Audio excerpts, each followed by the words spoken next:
ఏడాదిగా red book పాలన ఏ విధంగా కొనసాగుతుందో రాష్ట్ర ప్రజలందరూ కూడా చూస్తున్నారు. రెడ్ బుక్ రాజ్యాంగం ఏ విధంగా ప్రతి జిల్లాలో అమలవుతుందో, ఏ విధంగా రెడ్ బుక్ వల్ల ఎస్పెషలీ వైఎస్ఆర్ కాంగ్రెస్ పార్టీకి చెందినటువంటి యాక్టివిస్టులు, ఫాలోవర్లు, నాయకులు,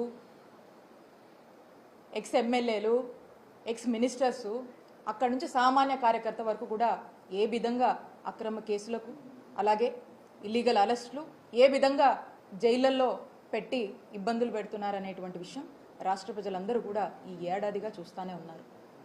మరి అలాంటిదే రెడ్ బుక్ పాలనలో ఈరోజు పరాకాష్ట మన పల్నాడు జిల్లాలో మాచర్ల నియోజకవర్గంలో వెల్దుర్తి మండలం గుండ్లపాడు గ్రామానికి సంబంధించినటువంటి రెండు టీడీపీకి సంబంధించినటువంటి ఇరు వర్గాలు, అంటే రెండు వర్గాలు కూడా గుండ్లపాడు గ్రామంలో ఇద్దరు టీడీపీకి చెందినటువంటి వాళ్ళ యొక్క ఆధిపత్య పోరు వల్ల మరి ఎప్పటి నుంచో మరి వాళ్ళ మధ్య ఈ ఆధిపత్య పోరులో భాగంగా ఏం మనస్పర్ధలో ఏంటో మనము అది పక్కన పెడితే, అది చివరికి వాళ్ళ యొక్క ఆధిపత్య పోరు ఏ విధంగా కూడా ఒక డబుల్ మర్డర్కి దారితీసిందో జిల్లాలో ఉన్నటువంటి ప్రజలు, రాష్ట్రంలో ఉన్నటువంటి ప్రజలు చూస్తున్నారు. మరి ఈ మర్డర్కి సంబంధించి మనం చూసినట్టయితే ఏదైతే వెంకటరామయ్య అని ఉన్నారో వారు ఈ వాళ్ళ పార్టీకి సంబంధించినటువంటి వెంకటేశ్వర్లు గారిని, అలాగే కోటేశ్వరరావు గారిని పెళ్లికి వెళ్ళి వస్తుండగా మరి దారిలో ఏ విధంగా చంపారు అనేటువంటి విషయం ఇక్కడ ఉన్నటువంటి ప్రజలందరికీ కూడా తెలుసు. ఆ ఇన్సిడెంట్ అయినటువంటి ఎంబటే మన జిల్లాకు సంబంధించినటువంటి ఎస్పీ గారు అక్కడికి వెళ్ళి, ఎక్కడైతే మర్డర్ జరిగిందో ఆ ప్లేస్కి వెళ్ళి అక్కడ ప్రిలిమినరీ ఎంక్వైరీ చేసి స్వయాన మన జిల్లా ఎస్పీ గారు ఏమని స్టేట్మెంట్ ఇచ్చారో ఇక్కడ ఉన్నటువంటి ప్రజలందరికీ కూడా తెలుసు. మళ్ళా కూడా నేను ఎస్పీ గారు చెప్పినటువంటి ఈ మాటని, వారి స్టేట్మెంట్ని నేను చదివి వినిపిస్తాను. చనిపోయిన వారు మరియు చంపిన వారు ఇద్దరు టీడీపీ పార్టీకి చెందిన వారే అని చెప్పి మన జిల్లా ఎస్పీ గారు ఎంబటే ప్రిలిమినరీ ఎంక్వైరీలో అక్కడికి వెళ్ళి చెప్పడం జరిగింది. అలాగే చనిపోయిన వారికి మరియు తోట చంద్రయ్య కుటుంబానికి ఎటువంటి సంబంధం లేదని చెప్పి, బంధుత్వం లేదని చెప్పి హత్య చేయడానికి గల కారణాలను పరిశీలిస్తున్నట్టుగా మన జిల్లా ఎస్పీ శ్రీనివాస్ గారు చెప్పారని స్పష్టంగా వారి యొక్క స్టేట్మెంటే నేను చెప్తా ఉన్నా. వాడి యొక్క వీడియో బయట కూడా ఉంది, మీరు చెక్ చేసుకోవచ్చు. సో స్పష్టంగా చనిపోయిన వారు మరియు చంపిన వారిద్దరు కూడా టీడీపీ పార్టీకి చెందిన వారే. అంటే ఇక్కడ నాకు తెలిసి వెంకటేశ్వర్లు గారు ఎవరైతే చనిపోయి ఉన్నారో, నాకు తెలిసి 3 దశాబ్దాలుగా ఆ టీడీపీ పార్టీ జెండా మోసినటువంటి వ్యక్తి. అలాగే ఈ చంపినటువంటి వారు కూడా ఎప్పటి నుంచో కూడా అదే పార్టీలో మరి యాక్టివ్గా ఉండి వాళ్ళంతా కూడా మొన్న ఎలక్షన్ యాక్టివ్గా చేసినటువంటి పరిస్థితి.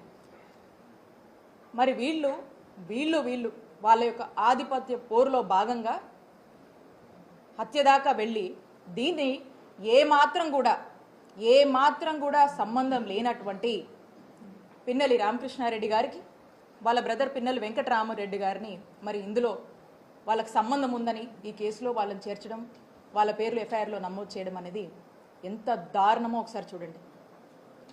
మొదట్లో ఈ హత్యకు సంబంధించినటువంటి ఎంక్వైరీ కానీ, ఎస్పీ గారు వెళ్ళడం కానీ, వాళ్ళ ఫ్యామిలీ మెంబర్స్ కానీ, అంటే ఈ చనిపోయినటువంటి వాళ్ళ ఫ్యామిలీ మెంబర్స్ కానీ అందరూ కూడా ఇది రాజకీయ కక్షల వల్లే, టీడీపీలోనే వాళ్ళకు ఉన్నటువంటి గొడవల్లో భాగంగానే ఈ హత్య జరిగిందని స్పష్టంగా అక్కడ ఉన్నటువంటి వాళ్ళ ఇంట్లో ఫ్యామిలీ మెంబర్స్ ఆడలతో సైతం చెప్పారు. అలాగే ఎస్పీ గారు కూడా అదే మాట చెప్పారు. ఎంబటే ఎమ్మెల్యే గారు ఎప్పుడైతే వెళ్ళారో, ఎమ్మెల్యే గారు వెళ్ళి ఈ హత్యకు ఈ ఎమ్మెల్యే గారు ఎక్స్ ఎమ్మెల్యే పిన్నెల్లి రామకృష్ణారెడ్డి గారికి, అలాగే వాళ్ళ బ్రదర్ పిన్నెల్లి వెంకటరామరెడ్డి గారికి సంబంధం ఉందని చెప్పి ఎప్పుడైతే మాట్లాడారో అప్పటి నుంచి ఇక ఎప్పుడైతే పొలిటికల్ ఇంటరప్షన్ ఇన్ఫ్లుయెన్స్ మొదలైందో ఇక ఈ కథంతా కూడా వీళ్లకు సంబంధించిందైనా, టీడీపీకి సంబంధించినటువంటి వాళ్ళ మధ్య వచ్చినటువంటి భేదాల వల్ల జరిగినటువంటి హత్య అయినా కూడా దీన్ని పిన్నెల్లి రామకృష్ణారెడ్డి గారికి, వాళ్ళ బ్రదర్కి, పిన్నెల్లి బ్రదర్స్కి అంటగట్టి మరి వాళ్ళని ఇందులోకి లాగడం అనేది ఒక్కసారి రెడ్ బుక్ పాలనలో ఇది పరాకాష్ట కాదా అని చెప్పి నేను అడుగుతా ఉన్నాను. ఎవరికి తెలియదు ఈ జిల్లాలో? ఈ జిల్లాలో ఎవరికి తెలియదు? మన పల్నాడులో ఎవరికి తెలీదు? వాళ్ళు టీడీపీ పార్టీ అనే విషయం అందరికీ తెలుసు. ఆ హత్య ఎందుకు జరిగిందనేటువంటి విషయం అందరికీ తెలుసు. మరి ఏ ఒత్తిడిలో, రాజకీయ కారణాల వల్ల, పొలిటికల్ ఇంటర్వెన్షన్స్ వల్ల, పొలిటికల్ ప్రెజర్స్ వల్ల మరి ఈ రోజున చూస్తే ఈ విధంగా, అంటే సంబంధం లేకపోయినా అసందర్భంగా ఏ విధంగా కూడా ఎక్కడో ఒక హత్య జరిగితే దాన్ని వైఎస్ఆర్ కాంగ్రెస్ పార్టీ వాళ్ళ మీదకి, అది ఎక్స్ ఎమ్మెల్యేలైనా సరే, ఎక్స్ మినిస్టర్లైనా సరే, ఎవరినైనా కూడా చేర్చొచ్చని చెప్పి పరాకాష్ఠగా మరి ఈ యొక్క హత్యని ఏ విధంగా చిత్రీకరించి మరి వీళ్ళ పేర్లను చేర్చారనేది మనం చూస్తూ ఉన్నాం. మేము డిమాండ్ చేస్తూ ఉన్నాము వైఎస్ఆర్ కాంగ్రెస్ పార్టీ తరఫున, ఏదైతే పిన్నెలి బ్రదర్స్ని ఈ కేసులో మీరు చేర్చారో, వీళ్ళని కూడా ఎఫ్ఐఆర్లో A6గా A7గా పెట్టారో, తక్షణమే మీరు ఇమీడియట్గా వీళ్ళని అందులోంచి రిమూవ్ చేయాలని వైఎస్ఆర్ కాంగ్రెస్ పార్టీ డిమాండ్ చేస్తూ ఉంది. ఎక్కడ చూసినా ఒక్కసారి నేను అడుగుతా ఉన్నా, పాపం పోలీసులు అంటే మా గౌరవం ఉంది, మొదటి నుంచి కూడా ఎప్పుడు కూడా పోలీసులు అన్నా, ఇన్స్టిట్యూషన్స్ అన్నా మాకు చాలా హై రెస్పెక్ట్ ఉంది. ఒక్కసారి నేను క్వశ్చన్ చేస్తూ ఉన్నా ఈ పోలీస్ అధికారులు, ఒక్కసారి మీరు ఆత్మవిమర్శ చేసుకోండి. పిన్నెలి బ్రదర్స్కి ఈ హత్యకు ఏమైనా సంబంధం ఉందా? ఒక్కసారి మీరు ఆత్మవిమర్శ చేసుకోండి. పోలీసులు వాళ్ళ ఒంటి మీద వేసుకున్నటువంటి యూనిఫామ్ మీద బ్యాడ్జ్ ఉంటుంది, APPS అని. ఆంధ్రప్రదేశ్ పోలీస్ సర్వీస్ అని ఒక బ్యాడ్జ్ ఉంటుంది. ఈ రోజున ఈ ఆంధ్రప్రదేశ్ పోలీస్ సర్వీస్ అని ఏదైతే బ్యాడ్జ్ ఉందో, ఆంధ్రప్రదేశ్ పొలిటికల్ సర్వీస్ అయిందని చెప్పి గుర్తు చేస్తూ ఉన్నాను. ఒక్కసారి ఆత్మవిమర్శ చేసుకోండి. ఇదే కాదు, ఇదే జిల్లాలో మనం తీసుకుందాం, ఇక్కడ ఎంతమంది సోషల్ మీడియా పిల్లల్ని జైళ్ల పాలు చేశారు, ఎంతమంది వైఎస్ఆర్ కాంగ్రెస్ పార్టీ ఫాలోవర్స్ని ఈరోజు అక్రమంగా కేసులు పెట్టి వేధించి ఇబ్బందులకు గురి చేసి జైళ్ళకి ఇచ్చారు, అరెస్టు చేశారు. ప్రతి నియోజకవర్గంలో కోకొల్లలు ఇలాంటి ఉదాహరణ. ఏమైతుంది పోలీస్ వ్యవస్థ, ఎటుపోతుంది? ఏం మెసేజ్ ఇస్తున్నాం మనం? దీనికా మనకు అధికారం ఉంది? ఈరోజు చూసుకుంటే మనం చూసాము రీసెంట్గా మొన్న గుర్జాల నియోజకవర్గంలో హరికృష్ణ అనేటువంటి ఆ బీసీ అబ్బాయి ఎంత ఘోరంగా హెరాస్మెంట్, 3rd డిగ్రీ ఏ విధంగా వాడి అతను కనీసం నడవలేనటువంటి పరిస్థితిలో చూస్తూ ఉన్నాం. ఏం పాపం చేశారు?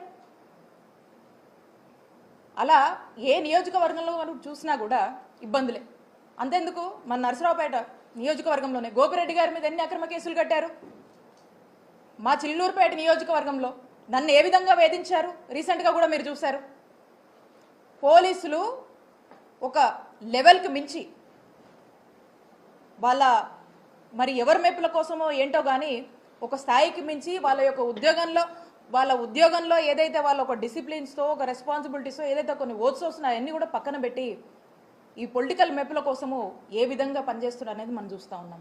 కాబట్టి నేను చెప్తా ఉన్నా, ఎక్కడ చూడండి రాష్ట్రంలో ప్రతి జిల్లాలో ప్రతి నియోజకవర్గంలో కూడా ఈ యొక్క అత్యుత్సాహం ప్రదర్శిస్తున్నటువంటి పోలీస్ ఆఫీసర్లకు, అధికారులకు అండ్ ఎస్పెషల్లీ అన్యాయంగా అక్రమంగా ఇలాంటి ఇల్లీగల్ కేసులు పెట్టి ఇబ్బంది పెట్టాలని చూస్తున్నటువంటి ప్రతి ఒక్కరు కూడా నేను చెప్తా ఉన్నాను, మా నాయకుడు జగన్మోహన్ రెడ్డి గారు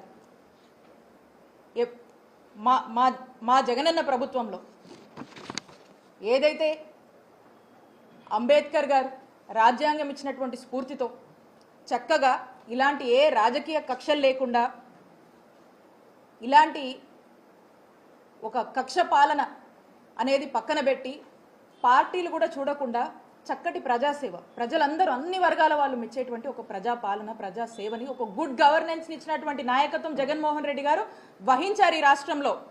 అదే అంబేద్కర్ గారు ఇచ్చినటువంటి రాజ్యాంగ స్ఫూర్తితో ఈ అత్యుత్సాహం చూపిస్తున్నటువంటి పోలీస్ ఆఫీసర్లు, అధికారులు ప్రతి ఒక్కరు కూడా మీ ఇష్టానికి అత్యుత్సాహం చూపించి మా వైఎస్ఆర్ కాంగ్రెస్ పార్టీకి సంబంధించినటువంటి వాళ్ళ మీద ఇదే విధంగా మీరు దూకుడు ప్రదర్శిస్తే అదే అంబేద్కర్ గారి రాజ్యాంగ స్ఫూర్తితో మిమ్మల్ని ఖచ్చితంగా అకౌంటబుల్ చేస్తాము, ఖచ్చితంగా చట్టం ముందు మిమ్మల్ని దోషులుగా నిలబెడతామని తెలియజేసుకుంటున్నాను. ఎల్లకాలం ఇదే ప్రభుత్వం శాశ్వతం కాదు, ఎల్లకాలం ఇదే ప్రభుత్వం శాశ్వతం కాదు. ఇదే టీడీపీ పాలన ఉంటుందనేటువంటి మబ్బుల నుంచి బయటకు వచ్చి మానవత్వంతో మీ యొక్క ఉద్యోగం ఏంటి, మీ యొక్క బాధ్యత ఏంటి, మీ యొక్క ఉద్యోగ ధర్మం పాటించమని మీ అందరినీ కూడా ఒకసారి హెచ్చరిస్తూ ఉన్నాము. కాబట్టి స్పష్టంగా చెప్తా ఉన్నాము, ఏదైతే పిన్నెల్లి బ్రదర్స్ని వాంటెడ్గా ఫస్ట్లో ఉన్నటువంటి జెన్యూనిటీ, ఫస్ట్లో ఉన్నటువంటి ట్రాన్స్పరెన్సీ అనేది political intervention, political influences involve అయిన తర్వాత ఏదైతే ఒక ట్రాక్ తప్పించి మీరు వీళ్ళని కూడా ఇందులో ఇన్వాల్వ్ చేశారో దాన్ని ఇమీడియట్గా కూడా వాళ్ళని ఇందులో ఉంచి ఇమీడియట్గా కూడా వీళ్ళని రిమూవ్ చేయాలని వైఎస్ఆర్ కాంగ్రెస్ పార్టీ బలంగా డిమాండ్ చేస్తుంది. దీనికోసం మేము ఎంత పెద్ద ఎత్తునైనా పోరాటం చేస్తాము. దీనికోసం ఎక్కడి వరకైనా కూడా వెళ్ళి మేము లీగల్గా పోరాటం చేస్తామని స్పష్టం చేస్తూ ఉన్నాను. అలాగే మనం చూస్తూ ఉన్నాము, కాకాని గోవర్ధన్ రెడ్డి గారు ఇల్లీగల్ కేసు పెట్టి ఆయన ఎప్పటి నుంచో కూడా ఆయన ఉన్నారు, పాలిటిక్స్లో ఉన్నారు, ఆయన ఒక ఎక్స్ మినిస్టర్గా పనిచేశారు. ఇలాంటి ఇల్లీగల్ కేసులు పెట్టి ఆయన్ని ఏ విధంగా అరెస్ట్ చేశారు? అయితే ఖచ్చితంగా మీరు ఎవ్వరిని వదలట్లేదు. ఈ రెడ్ బుక్ రాజ్యం మేలుతుందనేటువంటి విషయం మీరు దీన్ని పరాకాష్ఠకు దానికి మించి ఇంకేదన్నా ఉంటే కూడా చెప్పొచ్చు, అలా మీరు చూపిస్తూ ఉన్నారు. కానీ ఇవన్నీ కూడా ప్రజలందరూ కూడా గమనిస్తూ ఉన్నారు. ఈ రోజున ఆంధ్రప్రదేశ్ రాష్ట్రం గురించి మనం మాట్లాడాల్సి వస్తే జగనన్న హయాంలో గుడ్ గవర్నెన్స్ అన్నాము. ఈ రోజున ఆంధ్రప్రదేశ్ రాష్ట్రం గురించి ఆలోచిస్తే ఎవరైనా కూడా ఇదొక హరాస్మెంట్ గవర్నెన్స్ అని చెప్పి పిలుస్తున్నటువంటి పరిస్థితి. ఈ పరిస్థితులు చూసి ఎక్కడి నుంచి వస్తారు? ఎక్కడి నుంచి ఇన్వెస్టర్స్ కానీ ఇండస్ట్రియలిస్ట్స్ కానీ ఏవేవో చెప్తున్నారు కదా, ఇవన్నీ ఎలా అవుతాయి? ఈ పాలన మారినప్పుడు, ప్రజల సంక్షేమం గురించి మీరు ఆలోచించినప్పుడు, ఒక చక్కటి ప్రజాపాలన పారదర్శకంగా ఇవన్నీ డిస్పారిటీస్, ఈ బయాస్డ్ మేనర్స్ ఇవన్నీ మానుకున్నప్పుడే ఈ ఒక చక్కటి పాలన అనేది ఎవరైనా కూడా అందించగలుగుతారు. కాబట్టి మీకు ఆ ఉద్దేశం లేదు, మీకు ఆ ఆలోచన లేదు, కేవలం ఒక బయాస్డ్గా పాలన నడుస్తూ ఉంది. ఖచ్చితంగా ప్రజలు అన్నీ గమనిస్తున్నారు, ఖచ్చితంగా ప్రజలు బుద్ధి చెప్తారు. అలానే ఏదైతే ఇదే కాదు కోకొల్లలుగా ఉన్నాయి, నంబర్ ఆఫ్ ఎగ్జాంపుల్స్ ఉన్నాయి. ఈ ఎగ్జాంపుల్స్ అన్నీ కూడా ఇవన్నీ ప్రజలు ఏమీ మర్చిపోవట్లే, ప్రజలు అన్నీ గుర్తుపెట్టుకుంటున్నారు. కానీ సమయం కోసం వెయిట్ చేస్తూ ఉన్నారు. కాబట్టి మేము వైఎస్ఆర్ కాంగ్రెస్ పార్టీ ఏదైనా ఇలాంటి ఇష్యూస్ వచ్చినా దేనికైనా కూడా మా నిజాయితీయే మా నమ్మకం, మా నాయకుడి సిద్ధాంతమే, మా పార్టీయే, మాకున్నటువంటి మా కార్యకర్తల కమిట్మెంటే ఈరోజు మా అందరికి కూడా మమ్మల్ని ఇంకా కూడా నిలబెడుతుంది. మేము ఇంకా ధైర్యంగా అడుగేస్తాము. మీరు ఇలాంటివి ఎన్ని పెట్టుకున్నా, ఎన్నిట్లో మమ్మల్ని ఏం చేయాలని చూసినా ప్రధానికి వన్ డే మీ అంతా కూడా you are all answerable, you are all accountable. ఖచ్చితంగా కూడా ఒక సమయం వచ్చినప్పుడు దీనికి మీరు సమాధానం చెప్పుకునేటువంటి రోజులు వస్తాయి. ఖచ్చితంగా తెస్తాము. ఎక్కడా కూడా మా పోరాటం ఆపమని చెప్పి స్పష్టంగా మీ అందరికీ కూడా తెలియజేస్తూ ఉన్నాం.